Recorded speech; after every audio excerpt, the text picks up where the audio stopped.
A stray dog unexpectedly showed up to a small rural cemetery and silently settled down next to the coffin of a little girl. But the dog refused to let anyone in the grieving crowd know it. Depart, even after the burial was over, as the dog had indicated. The light shed a subdued hue over the small village, making everyone in the town speechless. The cemetery gates creaked open as clouds threatened to explode overhead, permitting a slow stream of mourners to enter. They carried sorrowful hearts and faces smeared with tears as they assembled to say goodbye to Leia, a young girl who died too young. She was a kind and intelligent adolescent who had, among the quiet cries and wind rustling, she showed generosity that impacted everyone in the neighborhood in an unexpected way. A slender stray dog and Scruffy with a matted coat appeared. The dog purposefully strolled between the gravestones, as though it knew exactly where they were, after what seemed to be years of neglect. As the Murs observed the dog approach the coffin and take a seat next to it, whispers began to circulate among them. When someone muttered, it lowered its head as though in sadness. But whose dog is it? The funeral went on without anyone being able to respond, but the dog's presence became a silent focal point that didn't bark, whimper, or make any noise. It only kept its dark eyes focused on the White Lies Leia, some people's favorite flower, adorns a wooden coffin. Her relatives verified that they had never seen the dog before, despite their first suspicions that it might have been Leia's pet. As the funeral came to an end, the mourners gradually started to leave, expressing their sympathy to Lila's parents and the dog. He resisted moving it, remaining near the coffin while the first shovelfuls of dirt were flung over it, flinching. It seems to be protecting her one by retaining its position while flinching at the sound. Even as the CET drained and the sun started to set, Nair murmured, wiping away the tears. The following morning, a few curious onlookers saw the dog still sitting at the grave place with its head. What was this dog's relationship to LLA, and why had it been lying on the recently packed earth? It selected her grave for vigil. The answer would arrive soon enough, and the narrative would be completely altered. As whispers circulated across the community among those who attended Leia's grave, the dog's unexpected appearance started to fall apart. Seeing the same scene throughout the course of the next days, the unkempt dog sitting watchfully. It would decline meals supplied by good-hearted people, its body still but for the occasional rise and fall of its chest. Only tiny sips of water are being taken by tourists from bowls near the cemetery. The first person to notice the dog's perseverance was its guardian, Mr. Harrove, a former military veteran. One rainy afternoon while making his rounds, a cop who had a special place in his heart for strays and a great regard for loyalty. He crouched down a few steps and gingerly approached the dog, holding a sandwich from his lunchbox. "Hey, buddy," he mumbled. "You've been waiting for someone for days, feet away." "Is it the dog?" Raised its head and looked at him with perceptive, sad eyes. It didn't approach, but it also didn't run away. Mr. Harrove, just dropping its head back onto the ground next to Lila's grave. The sight of the dog's thin fur and bony frame made his heart ache. He left the sandwich close by and watched from a distance as the animal, which had been living on the streets for a while. Word of the dog's vigil traveled swiftly once he finally came to feed and was a safe distance away. Among those who were most perplexed by its existence were parents Anna and Mark, who were still coping with the profound loss of LLA. Their only daughter, who had brought them joy, was well known for her affection for animals and frequently. "Do you believe LLA knew someone who volunteered at the neighborhood shelter and had a talent for making friends with even the most shy animals?" One evening as they were sitting together looking at pictures, Anna asked Mark about this puppy. "I don't know," Mark said, shaking his head. "Albums of their daughter. She never stated wrong. But if it's for her, perhaps it's a sign." Anna nodded and started crying. With her eyes full, she couldn't get rid of the thought that the dog's constant presence had a deeper significance as curiosity among the residents of the town increased, even though it was Lila's method of communicating from beyond. And shortly after, Clara, a local journalist, had the decision to look into the enigmatic dog, so she accompanied her to the grave. As she took pictures from a distance, the camera was cautious not to frighten the animal.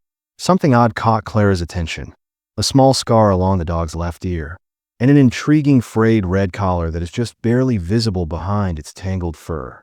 She muttered to herself that the scar suggested a difficult background, and the collar implied the dog had once belonged to someone.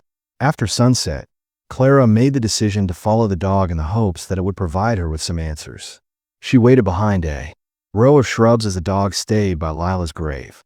Just as she was ready to part with the dog, Rose arrived and started.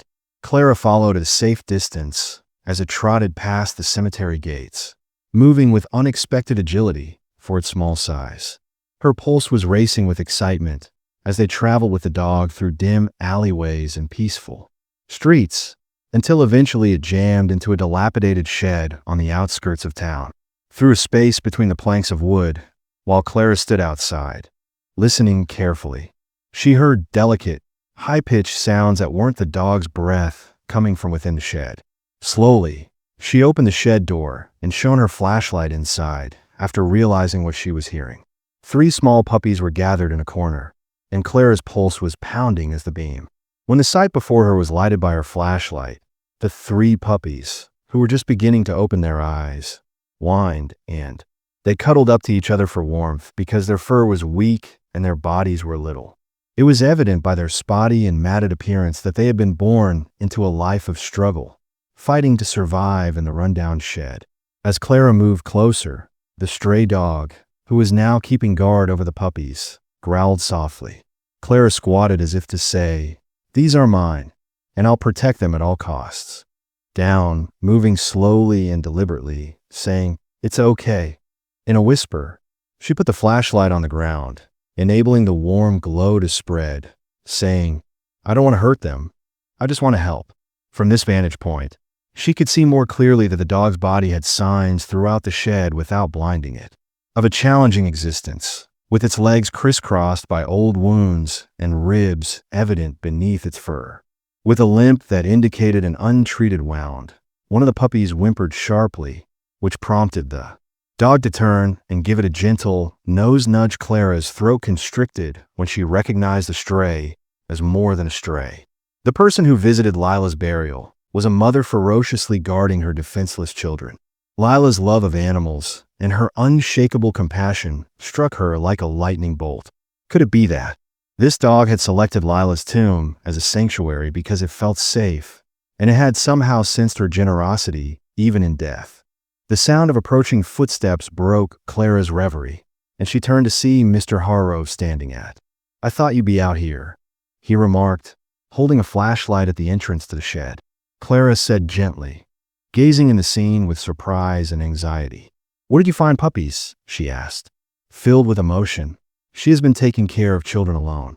Mr. Hargrove moved in, his worn face becoming softer as observed the small family, and he said, "It's no wonder she's been staying at Lila's grave. She's not just."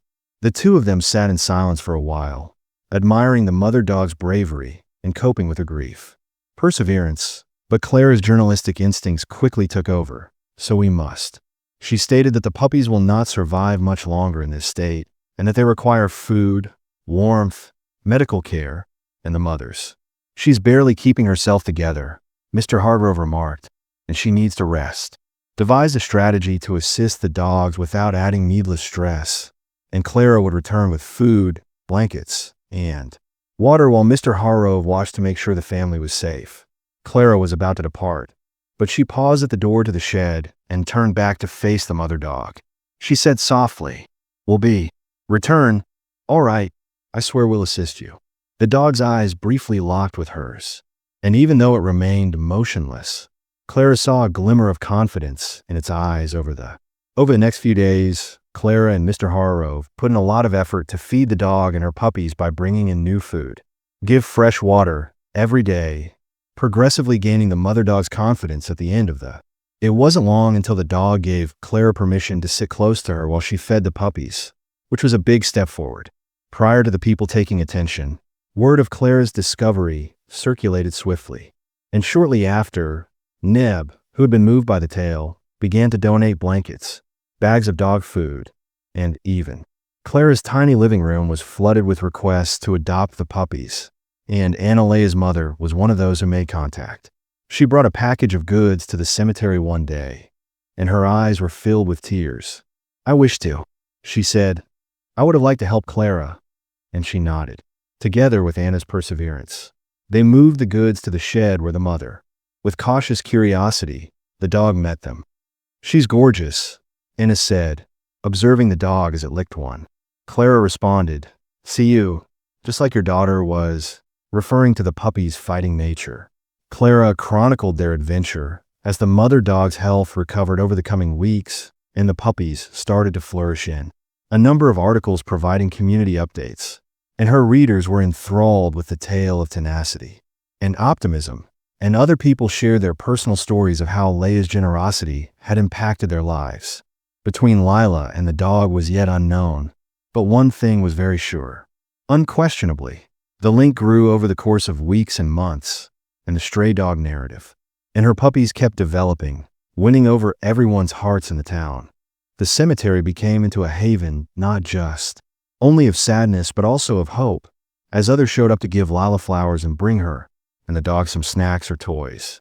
Developing puppies. The mother dog is now lovingly referred to as Leia in recognition of. The little girl had grown to represent love and tenacity in the face of hardship, and Clara had devoted many hours to keeping track of the family's development. Her essays gained popularity both locally and online, where readers' donations continue to come in from all around the world, enabling Clara and Anna to give the finest care possible, feasible for Lila and her pups. But one afternoon while Clara was giving birth, not everyone was on board.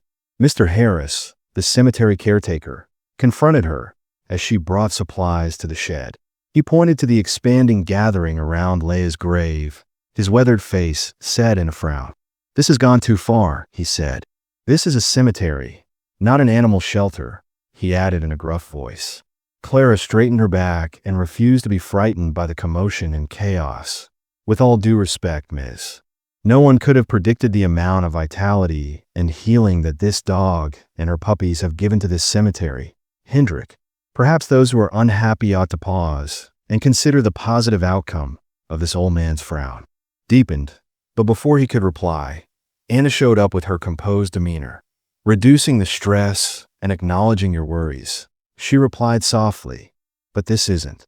It's not just about the dog. It's about paying tribute to my daughter Leia, who would have wanted us to assist Mr. Hendrik without hesitation. This can't last," he whispered, his eyes softening as he glanced at Anna. Clara was troubled by the confrontation and had to find a long-term solution before she could go back home. She realized that night that Mr. Hendrik was right when he said that Lila and her babies couldn't live in a shed. But what? During one of her late-night brainstorming sessions, she decided that the idea of dividing the family was intolerable. Clara was inspired by sessions and recalled an abandoned farmhouse a location on the outskirts of town where dogs can run about and grow. Contacted her followers right away to share her idea of transforming the farmhouse into a haven that is not only for Lila's family, but the answer for other stray animals in need was astounding. In a matter of days, Clara had obtained sufficient funds to start the project, and volunteers stepped forward to assist. Clear the farmhouse, fix the fences, and make it a secure place for Anna's animals. Devoted herself to the endeavor, finding comfort in the labor as she assisted in creating cozy kennels and play spaces as the sanctuary started to take shape, Clara observed a shift in Leia's attitude.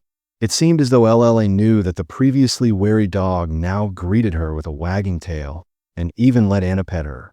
One evening, when the sun rose, this new location was being constructed for her and her puppies. Clara watched as LLA showed her puppies around their new home amid the undulating fields of the farmhouse. Now powerful and full of vitality, they rolled around the grass, their happy barks filling the. This is what happened when Anna stood next to Clara, her eyes welling up with tears. Clara nodded. Her heart swelled with what she had said. A place where love and kindness can thrive. We are proud and grateful, and we are here because of Lila's energy. Despite the advancements, there were still difficulties because the sanctuary needed ongoing upkeep and balance. Clara was worn out from working as a journalist and her new duties. However, she felt it was worthwhile every time she witnessed Leia and her puppies flourishing, and the neighborhood came together to support to maintain it. The sanctuary is holding donation drives and fundraisers for kids who are moved by Lila's story. Organized a group of volunteers who help with the animals' upkeep on the weekends. One day, Claire got a letter. It came from a reader in a different state who had just lost her own daughter and had been extremely inspired by Lila's narrative. A check with a letter for the refuge was enclosed. I appreciate you reminding me that there is light even in our darkest situations. Clara's resolve was rekindled by the letter when she understood that the sanctuary's mission extended beyond merely helping animals. Leia's sanctuary's grand opening turned into a town-wide celebration, mending hearts and leaving a legacy of compassion. The finished project, which currently houses not only LLA and her puppies, but also other animals, attracted visitors of all ages. The refuge was a lively, friendly haven for rescued stray animals, featuring walking pathways, gardens, and a tiny memorial honoring Lila as Clara. As she rose at the podium to thank everyone for their support, she was surprised to see Mr. Hendrick in the crowd. Clara nodded slightly in agreement and added, "Thank you all for believing in this dream." Her voice remained steady despite the knot in her throat. This sanctuary serves as a reminder and a tribute to what we can achieve when we choose kindness. That there is always hope for new beginnings, even in the face of defeat. The audience burst into applause as Leia's refuge flourished and Clara stepped down, having the burden of her journey lifted. Clara and Anna noticed a change in the community's dynamics.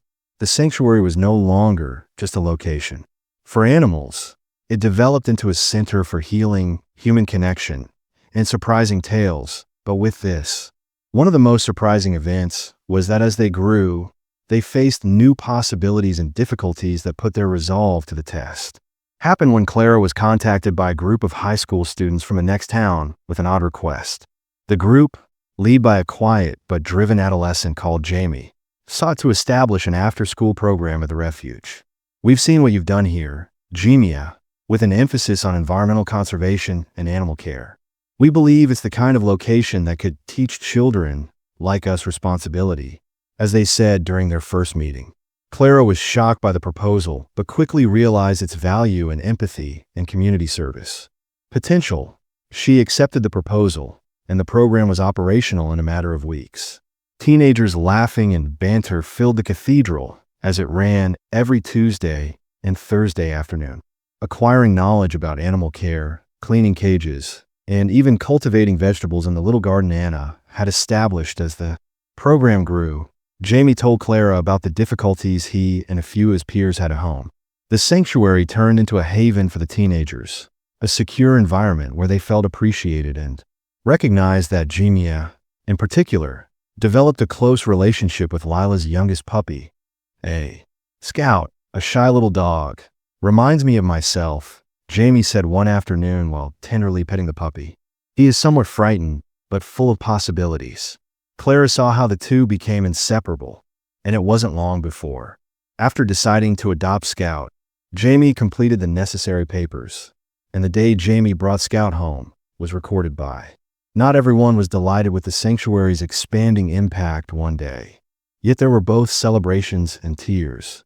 Martin Grant, a local real estate developer who owned multiple homes in the area, sent Clara an official letter. The letter claimed that the sanctuary was in violation of zoning restrictions and ordered that it immediately halt operations. The letter read, "Your sanctuary has turned into a peaceful residential area." Clara felt her stomach turn as she read about the public nuisance that was drawing crowds and disturbing the tranquility of the area. She was aware of Grant's actual intentions from the letter. He had been attempting to buy the property for years in order to construct opulent residences, and now that sanctuary was the only thing preventing him from moving on. Anna was incensed upon learning that this wasn't about. She paced the sanctuary office, saying, "Zoning laws, it's about money. Intends to transform this property into yet another heartless development," Clara affirmed, her resolve growing stronger. "We're not going to." With the assistance of a pro bono attorney, Clara and Anna started a campaign to allow him win this seat, because it means too much to too many people. In an effort to safeguard the sanctuary, they collected testimonials from volunteers, their families, and even nearby companies that had profited from the sanctuary's beneficial effects. Jamie, who is now a frequent visitor, became one of their most ardent supporters, told his tale at a town hall meeting. "This sanctuary saved me." Voice quivering with passion, "This is a place for humans who need healing, not only animals. Need hope. Without it, you're harming not just the animals but the entire community." His remarks struck a chord profoundly, and the meeting concluded with a standing ovation. Nonetheless, the legal battle continued. Thus the battle was far from done. Clara had periods of uncertainty as the strain of planning events, raising money, and getting ready for court appearances took its toll on her. But the optimist urged her to persevere, reminding her. Clara was sitting in the courtyard of the sanctuary one evening when she told her why they had initially embarked on this quest. Came up to her and put her head on Clara's lap. The small gesture made Clara cry, telling her that, even in the darkest moments, the sanctuary's goal was worth every hardship. The cemetery custodian, Mr. Hendrick, unexpectedly appeared. Originally, spoke out against the sanctuary and offered assistance, saying, "I was mistaken about this location. I've seen how." Clara was moved by his actions, and if there is anything I can do to help, please let me know. With a collective change of heart, they planned a cemetery fundraiser, transforming it into a celebration of the sanctuary's accomplishments.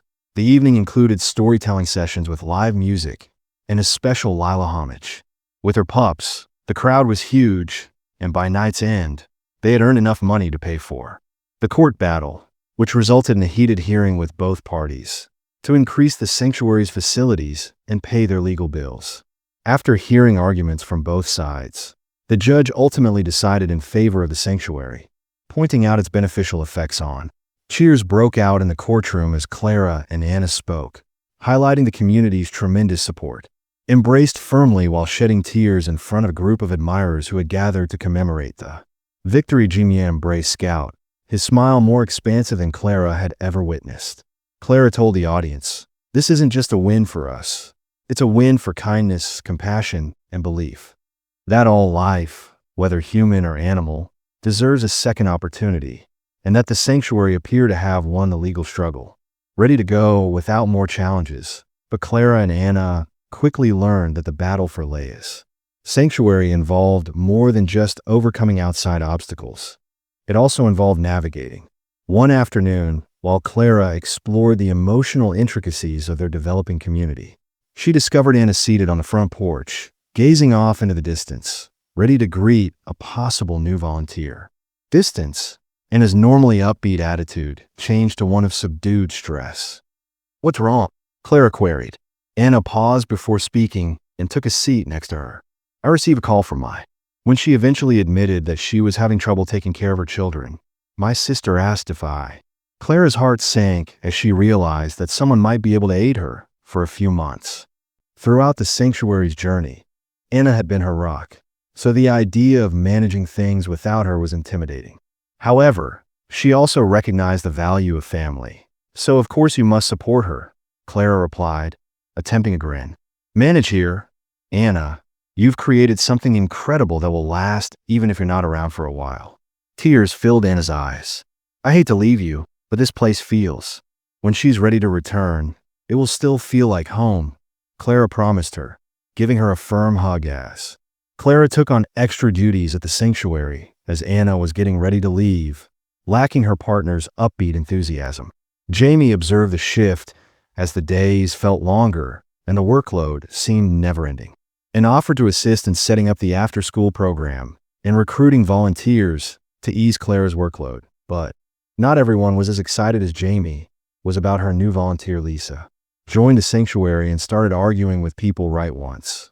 Her motivations seemed sincere, and she was passionate about animal welfare, but she took a harsh stance that frequently made the youngsters and other volunteers feel condemned. Jamie, who typically appears calm and collected, was debating with Lisa about how to properly clean an enclosure when Clara discovered them. His voice was clearly irritated as he replied, "I know you care about the animals, Lisa. Tight with constraint, but you can't continue to talk to people in this manner. It's not helping, and Lisa is doing it incorrectly." Snapped, "We must set greater criteria if we want to manage this place effectively." Before the dispute could get out of hand, Clara stepped in. "Lisa, may I speak with you briefly in her office?" Discussed the matter with as much compassion as she was able to. "I like your commitment, Lisa, but we must establish an. This sanctuary is about creating a supportive community as much as it is about creating an atmosphere where everyone feels appreciated." Lisa, who cares for animals, groaned and lowered her shoulders, saying, "I simply want. I understand what Clara said gently, but I don't want to see this place perish because it is so amazing. Progress, not perfection, is the aim, and when we collaborate, we achieve the greatest." Meanwhile, Lila, the namesake of Sanctuary, seems to sense the tension in the air because she stayed with Clara longer, giving silent friendship amid late-night planning and paperwork sessions. One evening, Clara was sitting in the office going over the Sanctuary's money. LLA pressed her nose against her hand and put her head on. As she stroked Lila's fur, Clara muttered, "You always know when I need a break, don't you?" Silent assistance was unable to protect Clara from the questions that surfaced when she was feeling worn out. Was she doing enough? She maintained the Sanctuary's success without Anna's assistance. But for the first time, the burden of duty was too much to bear. A turning point occurred when Jamie and the teenagers asked Clara if she had taken on more than she could manage. Planned a surprise celebration, known as Sanctuary Appreciation Day, to improve Clara's spirits. And it was a. Volunteers adorned the sanctuary with handcrafted banners in honor of all that Clara had accomplished, and the teenagers created a slideshow that highlighted how the refuge has improved both human and animal life as the. Clara saw a presentation with pictures of rescue dogs finding new homes, families banding together to support the sanctuary's mission, weeping, and teens like Jemia finding their purpose. Poured down her face as the audience cheered. "You've given us all so much," Jemia murmured as she stepped. Proceeded to give Clara a plaque, saying, "It's time we gave something back." The plaque was dedicated to Clara, whose heart had been created. The event reignited Clara's passion for hope's rehabilitation and second chances. Resolve. But it also brought attention to a persistent issue. How could the sanctuary keep expanding in a sustainable manner? Although the flood of new volunteers and animals was beneficial, Clara was aware that it also put a strain on their resources. Needed a long-term strategy to secure the sanctuary's future, and while she was coming up with ideas, Anna's absence was a major burden. Clara frequently found herself reaching for the phone to contact Anna because she missed her partner's vitality and understanding. Advice, but she was always hesitant to avoid bothering her friend while she. One evening, while Clara and LLA were sitting in the garden of the sanctuary, she took care of her family. She got a surprise call from Anna, who had been thinking about saying this. "Our property was never just yours or mine, and even if I'm not there, I want to help." Anna advised getting in touch with. "There are many people who wish to support causes, and local businesses and charities are willing to sponsor them, like ours. All we have to do is inform them of our existence," as Anna suggested. Clara started a sponsorship effort, contacting possible donors with tailored presentations and letters.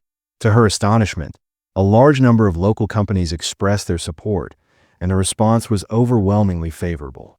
Supplying the money required to build the sanctuary and recruit more employees in light of the Sanu's recent achievements and expanding. With the community's support, it appeared like everything was finally coming together, and Clara's mood improved as she observed the sanctuary grow as a result of fresh sponsorships and a constant flow of volunteers. Given Anna's ongoing remote supervision, but Rose's profile at the sanctuary, so did the stakes and upcoming difficulties seem imminent one morning as Clara was. She was feeding the animals when she saw the dog's ears perked up and the LLA standing strangely motionless close to the garden fence. And Clara followed Layla's line, her eyes focused on the thick woods just outside the sanctuary's walls. Saw nothing unusual, but everything was fine, girl Clara asked, petting Lila's head. The dog didn't. That afternoon, Clara received an anonymous response to her continuous attention. Letter in the mail. The envelope was not tagged, and there was only one sentence written in an uneven, blocky font on the letter. "Not everyone in town is pleased with your achievement," according to Clara's handwriting. As she read the post again, she wondered if it was a joke or if someone was actually. The sanctuary had previously encountered resistance when attempting to intimidate her. But this time it felt more personal. Therefore, she chose not to. Should distribute the message among the volunteers in order to avoid needlessly alarming anyone in the coming days. Little but concerning events started to happen. The garden gate, which was always locked firmly, was discovered to be jarred, letting some of the animals roam in the morning. But fortunately, LLA had sent out a loud bark, sufficient to warn Clara before any damage was done on multiple subsequent occasions. Donated animal feed containers were found cut open, their contents dumped onto the ground, and Clara attempted to remain composed and blame these incidents on negligence or bad luck. But when a string of wooden signs when she noticed offensive graffiti on the sanctuary's walking trail, she knew someone was purposefully targeting the place. When Clara informed Anna about the instances you need to report, Anna, who had been communicating with her on a regular basis, became furious. Anna urged over the phone that whoever is doing this isn't simply being petty, they're attempting to sabotage you. Clara grudgingly dialed the local police, who dispatched a representative to. Clara was assured by the property officer Daniels, a pleasant but practical man. They promised to investigate, but cautioned her that without additional proof, it might be challenging to apprehend the offender. Keep an eye out for anything strange, as he suggested, and don't be afraid to contact us if things get out of hand over the coming days. Little but concerning events started to happen. The garden gate, which was always locked firmly, was discovered to be jarred. Fortunately, Leia had let some of the animals roam in the morning. On another occasion, a number of bags of donated animal feed were sufficiently visible to warn Clara before any harm was done. Found cut open, their contents strewn onto the floor, while Clara attempted to remain composed, attributing these incidents to negligence or misfortune. But when several wooden signs along the walking circuit of the sanctuary were vandalized, she discovered that someone was purposefully targeting the sanctuary with obscene graffiti. When Clara informed Anna about the incident you need to report, Anna, who had been communicating with her on a daily basis, became furious. Anna urged over the phone that whoever is doing this isn't simply being petty, they're attempting to sabotage you. Clara grudgingly called the local police, who dispatched a representative to examine the premises. Daniels A. Clara was reassured by the nice but practical man that they would investigate, but he cautioned her that it would be challenging to capture the culprit without additional proof. Watch out for anything fishy, and don't be afraid to contact us if. Clara and the volunteers are determined not to let fear control them as things go out of hand. Deployed cameras and motion-activated lights across the property as part of their enhanced security measures. Clara made sure to keep her phone handy and ready to monitor important regions. One evening, while watching the day's tape, Clara noticed something eerie and gloomy. If necessary, call the police. Before vanishing into the woods in the video, a man in black attire momentarily approached close to the garden fence. Wasn't clear enough to identify the individual, but it validated Jamie's observation that someone was prowling the refuge. When Clara got a second anonymous letter, this one more explicit, that was the tipping point. Otherwise, you'll regret it. Clara felt her resolve harden as the threat became apparent. Refused to be intimidated into leaving the refuge and the animals that relied on it. Clara referred to A. The group was naturally shaken after meeting with the volunteers and discussing everything that had been going on. But this place has provided so much to all of us, Jamie added, and their dedication to the sanctuary has not wavered. Despite the tension in the room, we won't allow a coward to intimidate us into abandoning our role as the sanctuary. The community came together, and Clara contacted Officer Daniels once more, giving him the updated letter, and Daniels reassured her that the police were treating the matter seriously based on the video of the enigmatic stranger, committed to stepping up patrols in the region, while Anna continued to assist. Remotely proposed holding a public gathering to demonstrate to the neighborhood that the sanctuary wouldn't be.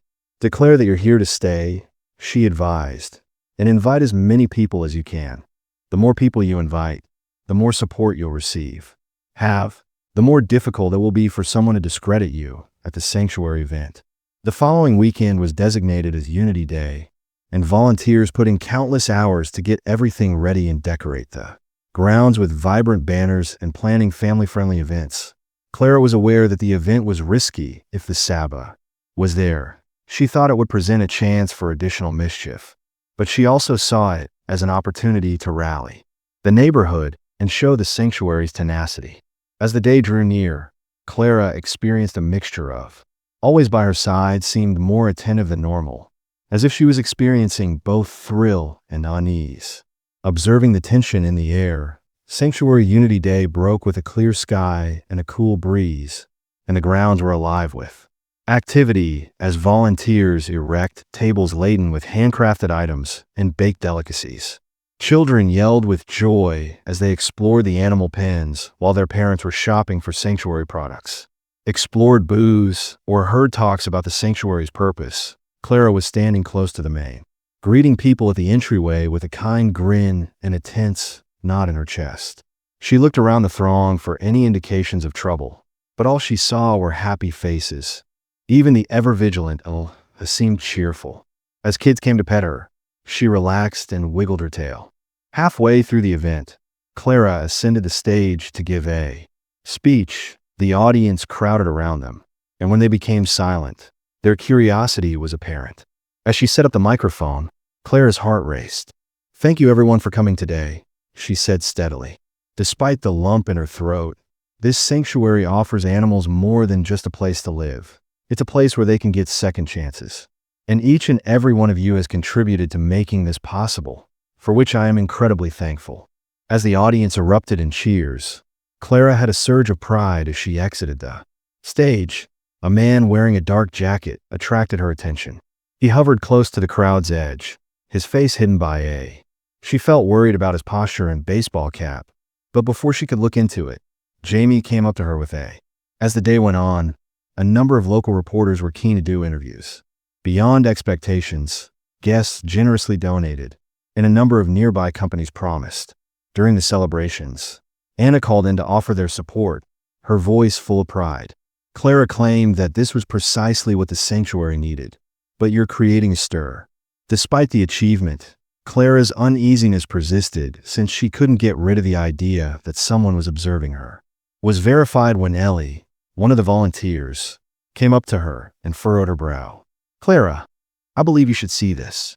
On one of the ornamental signs among the flower beds in the sanctuary, Ellie remarked, guiding her to the garden section. Clara's stomach turned as she gazed at the graffiti, which said, "You've been warned," written in red paint. In sharp contrast to the happiness and companionship of the occasion, Ellie stood next to her, snarling gently as though, seeing the stress, "We should tidy up before anyone else notices." Ellie's voice was trembling a little, "But we can't allow." Clara nodded, appreciative of Ellie's quick thinking, but this ruined the day. Whoever was behind these threats sought to sow doubt and dread, but Clara refused to allow it. The incident strengthened her determination. They succeeded as the event came to an end as the sun sank lower in the sky. Clara made sure to congratulate the family that trickled out with arms loaded with purchases and faces beaming with joy. Despite the uncertainty surrounding the day's discovery, each guest expressed sincere gratitude, even if the majority of the audience had. The volunteers were scattered, but Clara brought them together for a debriefing with Jamie, Ellie, and the others. Share their favorite parts in comments, their excitement boosting Clara's mood. But as they concluded, Jamie pulled. Putting Clara aside, earlier I saw someone loitering next to the tool shed, and he mentioned that they didn't appear to be one of the. Clara felt cold as I attempted to approach the guests, but they scurried away before I could get a close look. Jamie said that it's obvious, but I couldn't tell if they accomplished anything. Clara was sitting in her tiny office that night, reviewing, when someone tried to rattle us. The most of the day's security camera footage featured a joyful family and busy activities, but one clip made. The man in the baseball cap reappeared, this time close to the tool shed where Jamie had said he stood, making her heart race. Before disappearing into the shadows Clara saved, they stood there for a few minutes, perhaps looking about for something. The video and sent it to Officer Daniels, along with a note outlining what happened that day. She also decided to reinforce the additional sancta security measures in spite of the financial burden it would have on them. Clara woke up the next morning. Daniels texted to say that after watching the video, he decided to step up patrols surrounding the sanctuary. "Writing amazing work, so don't let this depress you." His remarks inspired Clara to immerse herself in the day's responsibilities with newfound vigor, working side by side with the volunteers to clean up after the event and foster their friendship. As they cleaned up the graffiti and packed up the decorations, Clara found that the labor was becoming less intimidating. The dog's body was tense as she sniffed along the garden fence, her nose down to the earth, and Clara walked over her forehead. She inquired, "What is it, girl?" And after a single bark, she started to dig at the. Clara squatted at the base of the fence and gasped as she was covered by a thin layer of dirt. Was a tiny, dark item that a motion sensor quickly covered over Clara's. Her thoughts were racing as she gazed at the gadget. It was obvious that someone had been keeping an eye on the sanctuary's operations. She called Daniels right away, and he committed to sending a technician to look at the sensor. The only thing he found increased the mystery, but Clara fought back against fear by rallying the. Every day we're stronger because of the volunteers who remind them of the sanctuary's mission and the lives they're saving. Clara then stated in a forceful voice that we will deal with whatever was going on. Clara sensed a glimmer of hope as the volunteers all nodded in agreement. The sanctuary served as much than simply an animal sanctuary. It was a symbol of tenacity and the power of community, and Clara was committed to safeguarding the finding no matter what obstacles were in her way. The motion sensor caused anxiety to spread among the sanctuary staff, and Clara realized they were facing more.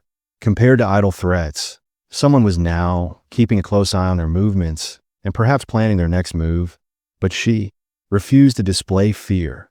On the contrary, the difficulties made her more determined. Officer Daniel showed up later that afternoon with a technician to guard the sanctuary and everyone within. Examine the gadget. LLA remained by Clara's side, keeping a close check on everything. The technician turned the sensor over in his gloved hands and stated, "This is professional-grade equipment." Daniel scowled. Whoever planted this knew what they were doing. Something you'd pick up at a regular store. "How long has it been here?" The technician replied that it has been at most a few days. Clara's chest squeezed as she transmitted data that was probably going to a nearby receiver. "It seems like someone has been observing us the entire time. So Daniel said, we should check the property to make sure.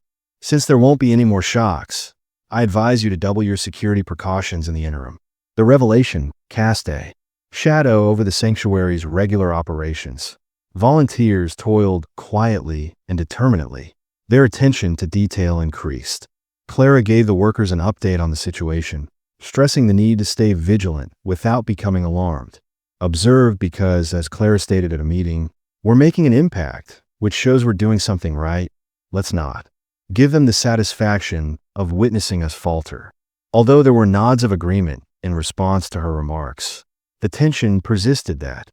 Clara was looking through her emails that evening when she noticed a message from an unknown source.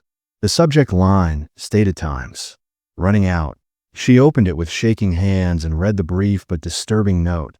"You've been advised to quit now," or Clara sent the email to Daniels, adding it to the expanding body of evidence. But as the issue weighed hard on her as the night went on, and she and Lila sat on the front porch with the dog, Clara whispered, "What do you think, girl?" while scratching, warmth offering a tiny comfort. Lila's ears. "Am I doing this correctly?" Lila gazed up at her steadily as, to put another way, don't give up. The next morning, Clara woke up to a ruckus outside. A small group of people had. Jamie and a few volunteers were trying to calm the people gathered close to the sanctuary's main gate. But their shouts. Clara hurried over, her heart lowering as she realized what had caused the uproar overnight, carrying a hint of frustration. The sanctuary's gate was coated in spray-painted curses and warnings after someone had vandalized it. Clara said, "Crude and hateful. Not again," as her stomach turned. "We discovered this taped to the gate," he continued, approaching her with a furious expression, giving her a folded piece of paper with the words, "Last warning. Go now." Clara, printed in the same red paint, contacted Daniels right away, and upon his arrival, he grimly inspected the note and the gate. Clara squared her shoulders as he escalated, saying, "Whoever is behind this is trying to scare you into shutting down." Daniels offered her a calm expression, saying, "I respect your perseverance, but I need you." Clara nodded. To be realistic, These people might not stop at threats. Determination, unshakable, then we'll be prepared for them. Clara was prompted by the vandalism to take. She took prompt action and set aside money to add more cameras and motion sensors to the property. Jamie organized night patrols to make sure someone was always on guard, and the volunteers came together in support of her. Ellie, who first joined to help with the animals, is a witness to the sanctuary's influence because of their unity. Assumed the position of security coordinator and led team training sessions, instructing them on how to manage emergencies and recognize possible dangers in spite of the stress Clara discovered. The animals find comfort in the everyday routines of the sanctuary, oblivious to the chaos. Leia persisted in thriving, and the devoted guardian appeared to detect the increased. Days stretched into a week, and the stakes remained closer to Clara than before. The threats continued, but the sanctuary fell into a tired routine. When instances happened, Clara started to believe that the person responsible for the attacks had lost their composure, but her hope was dashed. When Jamie stormed into the workplace one evening, his face was pallid. "Clara, you must." "No." She followed him outside to the main paddock, where a dead goat with slashes all over its body lay in the middle of the enclosure, while volunteers stood in horrified stillness. That were obviously intentional, and as Clara got closer to the scene, her heart fell.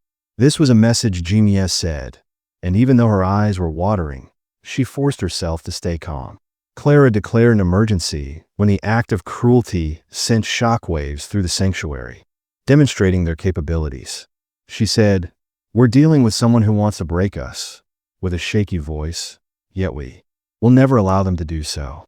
The volunteers nodded, their faces showing a mixture of rage and resolve. To them, the sanctuary was a family, not just a job, and they weren't going to allowing anyone to destroy it. Clara increased security and installed floodlights.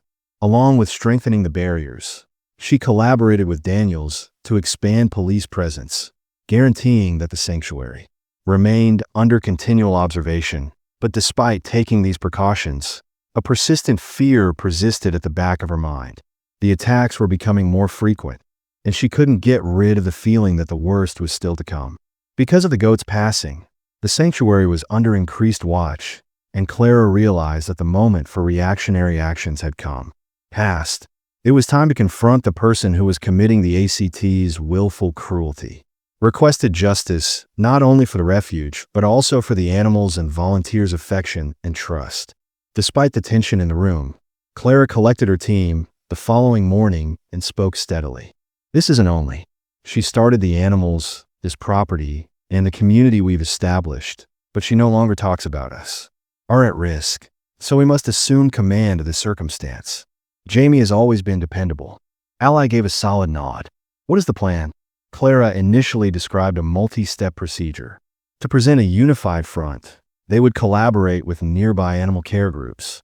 The more people who saw the sanctuary, the more Clara planned to hold a press conference, the more difficult it would be for the criminals to operate in the shadows. Drawing attention to the dangers they were facing, Clara stated, "We'll tell the world what's happening here. If they wish to intimidate us into keeping quiet, we'll do the exact opposite." The crew spent the following few days putting in a lot of effort to Clara's contact for planning the event and guarding the sanctuary's boundaries. She asked Anna, her old supervisor, for guidance on dealing with the media. Anna's reaction was prompt and encouraging. In the meantime, Daniel stepped up his offer to personally attend the news conference.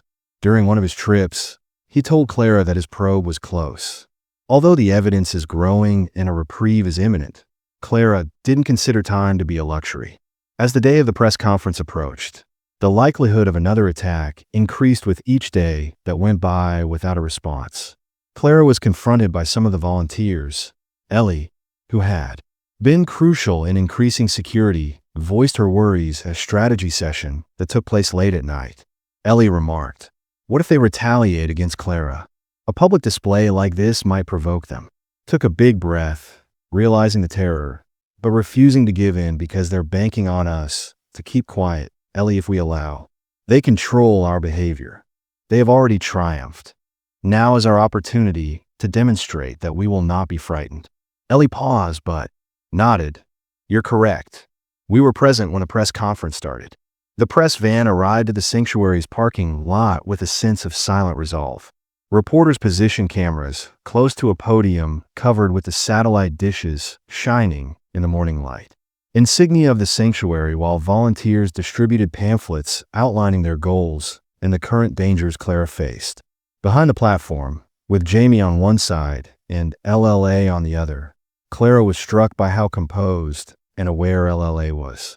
Feeling of self-assurance, she inhaled deeply and moved forward as the cameras started to roll. I want to thank everyone for. Clara started her speech steadily. Being here today, what we're facing isn't just an attack on this sanctuary. It's an attack on empathy and the notion that all lives are worthy of dignity and respect. She described the difficulties they had encountered, including the violence done to their animals and vandalism. She also emphasized the sanctuary's purpose and the beneficial contributions they have made to the community, saying we won't let. Clara said, fear defines us. She was clear in her message to those who would harm us.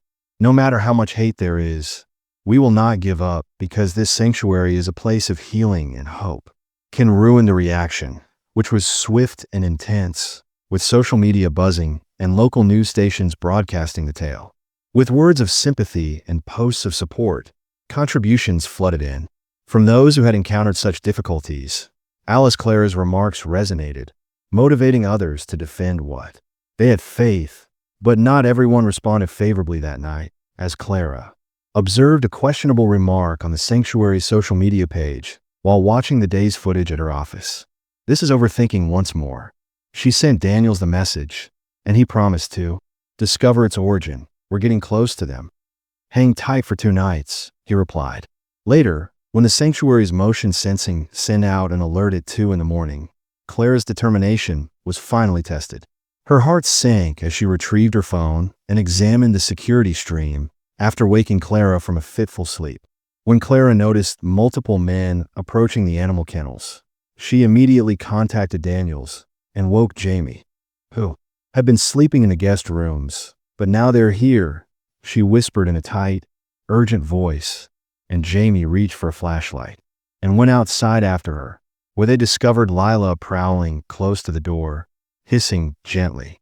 Clara tied a leash to the intruders, who were wearing black attire, led the way toward the pens while wearing Layla's collar for protection. They were trying to free some of the animals after breaking through the fence while wearing masks, when Clara's voice rang. The individuals halted in obvious shock as we came to a sudden, forceful stop. One of them ran away, but before they could make a decision, the others seemed to be caught between fighting and running. Daniels and his squad arrived in a matter of minutes, their headlights shining as the sound of sirens pierced the night air. Clara observed as the intruders frantically tried to flee, but were swiftly captured by the police, were led away in handcuffs, her heart racing as the officers shackled them, a mixture of relief and lingering fear. Daniels walked up to Clara and gave her a comforting nod, saying, we have them. Clara took a long breath, letting go of the burden of the past, and with the proof we've gathered, they won't be bothering you again. She bent down to embrace LLA, who licked her face as though to say, we did it the right way, as the weeks finally started to lift.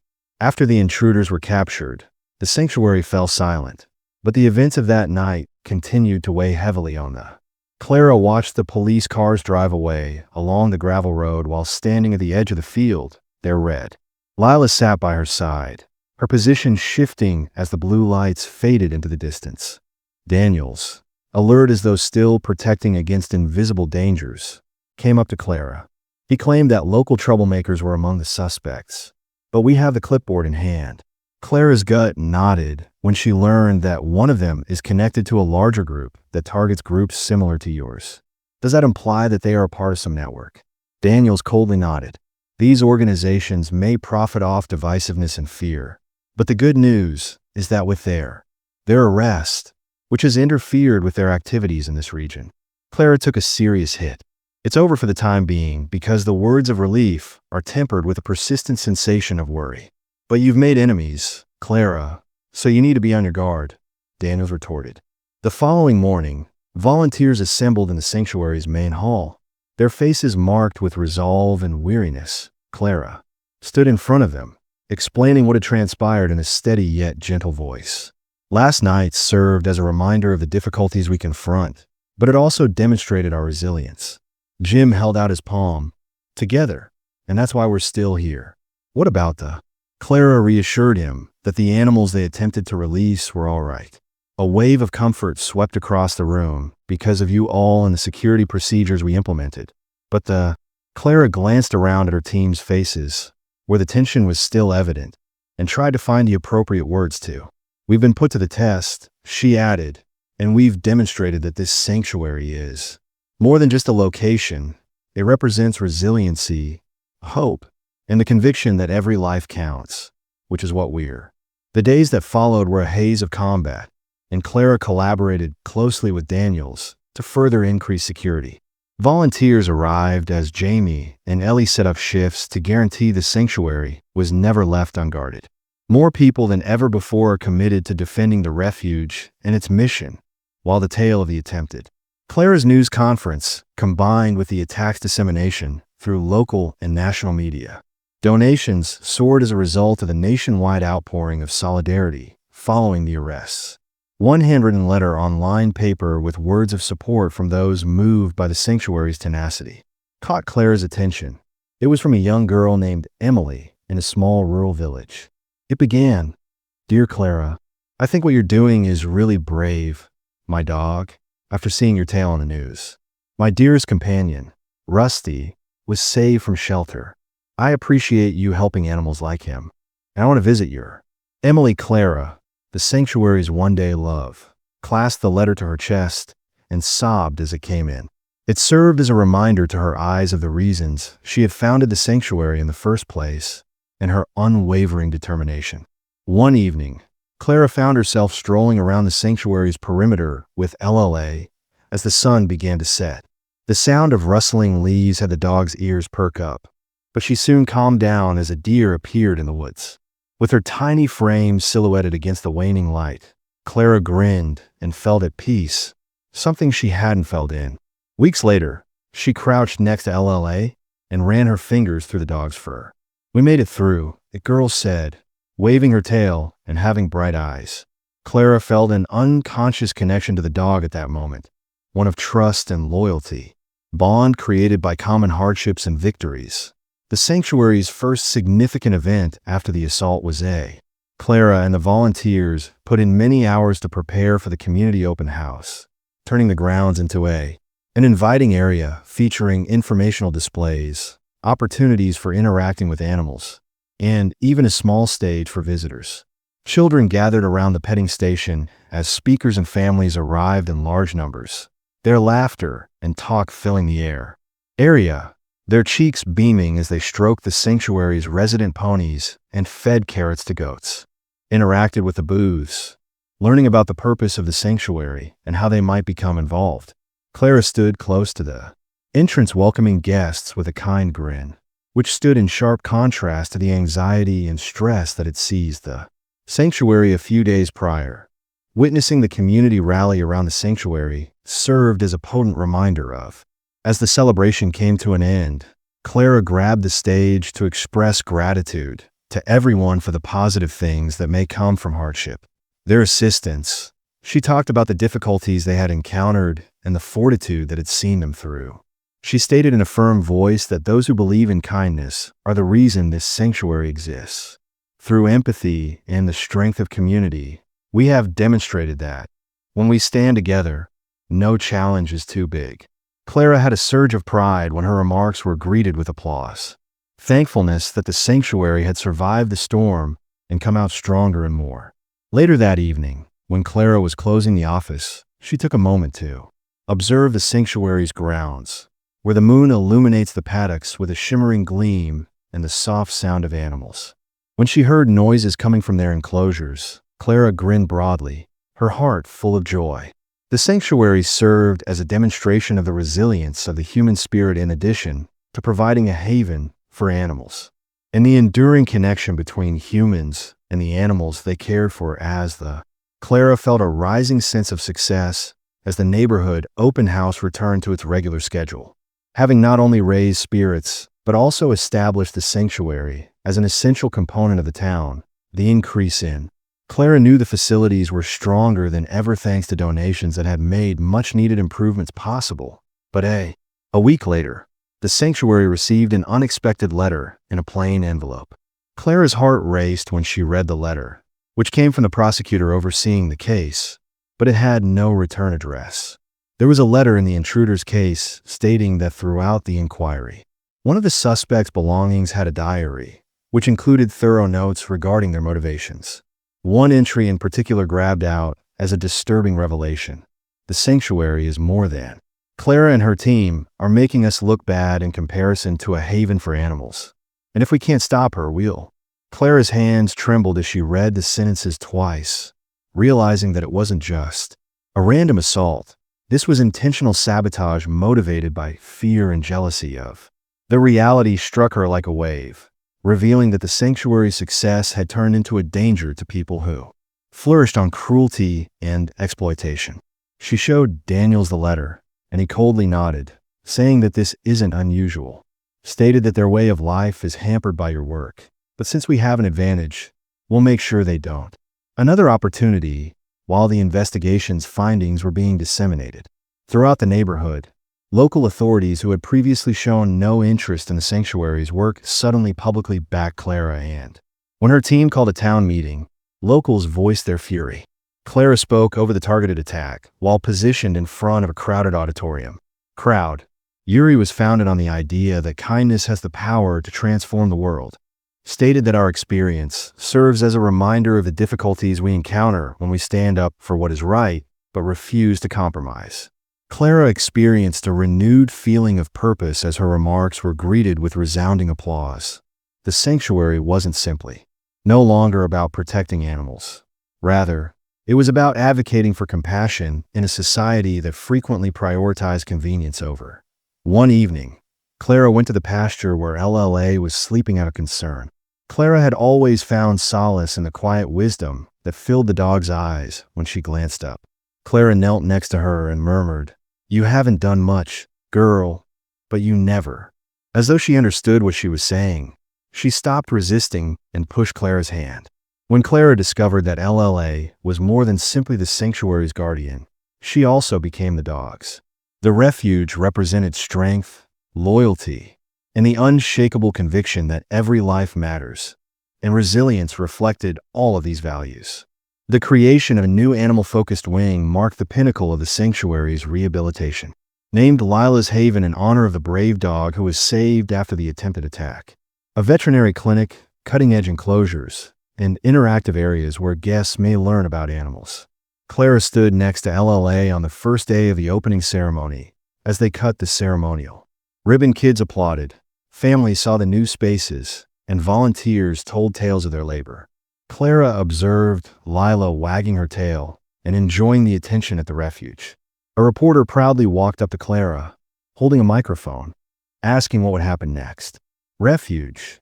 they inquired, and Clara grinned while looking at LLA Weck, who continued to battle. "For the animals, for those who believe in us, and for all life," she said. "That merits a second opportunity." That evening, as the sanctuary became silent after the final visitors had left, Clara sat on the, with Lila by her side. The stars shone brightly over the main building's porch. "I believe we did well today," Clara whispered, throwing a serene radiance over the sanctuary. The dog sighed happily as it scratched behind Lila's ears, her head resting on. The distant sound of laughter coming from the volunteer cottages, which was Clara's lap, served as a reminder that the sanctuary was more than simply a location. It was a house, a neighborhood, and a ray of hope.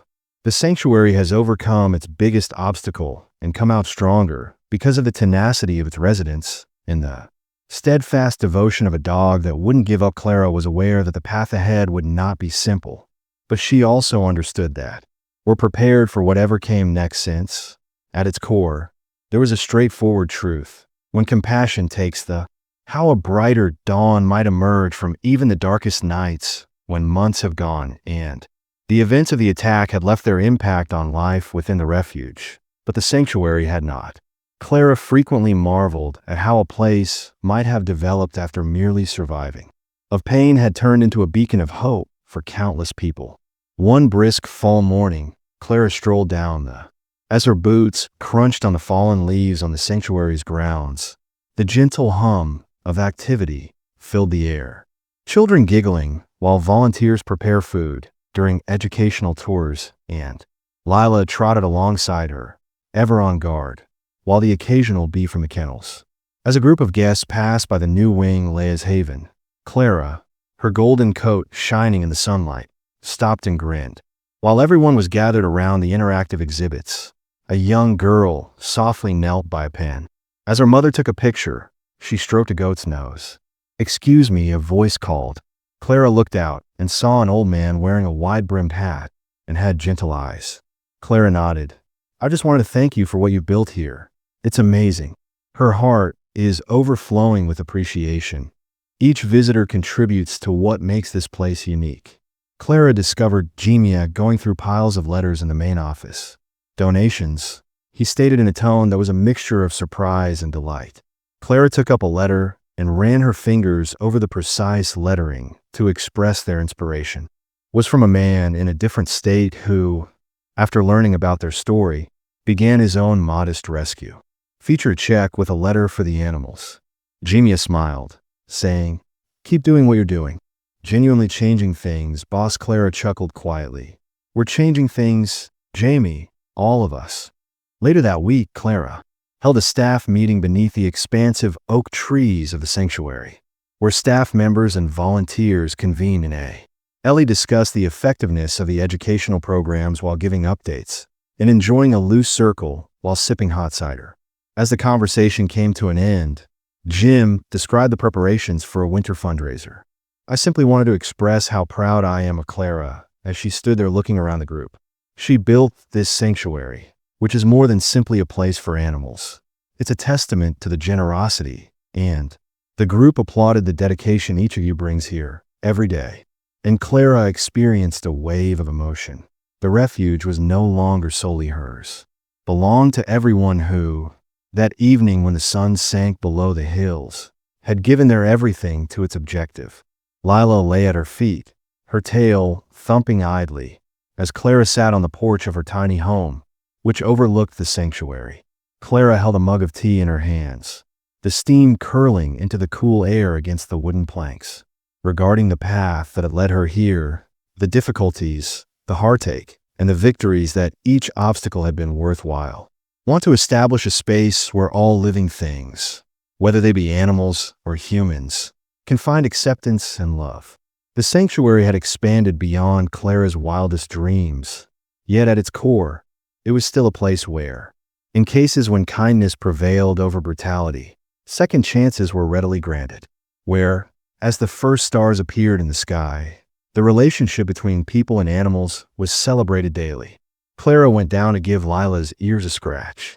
"We did well, didn't we, girl?" Raised her head, her eyes gentle and understanding. Clara grinned with a profound sense of calm, and in the silence of Clara realized they had created something remarkable at night, surrounded by the soft hum of life in the sanctuary. That would last for many years. If this touching tale moved you, please remember to like and share it. If you were in Clara's position, what would you have done with someone who shares your passion for animals? Tell us in. For more motivational tales of tenacity and the unbreakable bond, please subscribe to the comments below, Between People and Animals, and be sure to see our upcoming video for another unforgettable tale of bravery. And click now to show compassion, and let's continue our journey together.